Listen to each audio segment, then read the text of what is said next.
Twitter is under scrutiny in the UK after permanently deleting former US President Donald Trump's account, but allowing tweets from the Chinese embassy that justify an alleged genocide.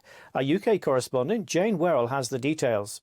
The entire internet into that. Top Twitter chief Nick Pickles faced tough questions at a Wednesday committee meeting, challenging the platform over its alleged inconsistencies. So on one hand, you have President Trump's account suspended for inciting violence.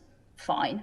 But on the other hand, your platform continues to allow a platform to embassies of the Chinese government based all over the world to defend and justify the violence and the genocide which they are carrying out against their own people.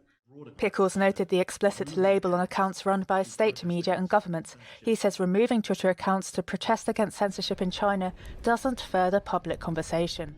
The fact that this conversation is happening in public on Twitter, I think, gives us a greater global public conversation to hold governments like the Chinese government to account. Edwards mentioned a retweet from the Chinese embassy in the UK that claims forced labour is the biggest lie of the century, aimed to restrict and suppress the relevant Chinese authorities and companies and contain China's development. Pickles says that particular tweet doesn't violate the company's rules. According to reports, Twitter did lock the account of China's US embassy several days ago. It follows a post defending China's policy toward Uyghurs in Xinjiang, claiming Uyghur women were no longer baby-making machines. Beijing says it was confused by the restrictions. Jane Werrell, NTD News, London.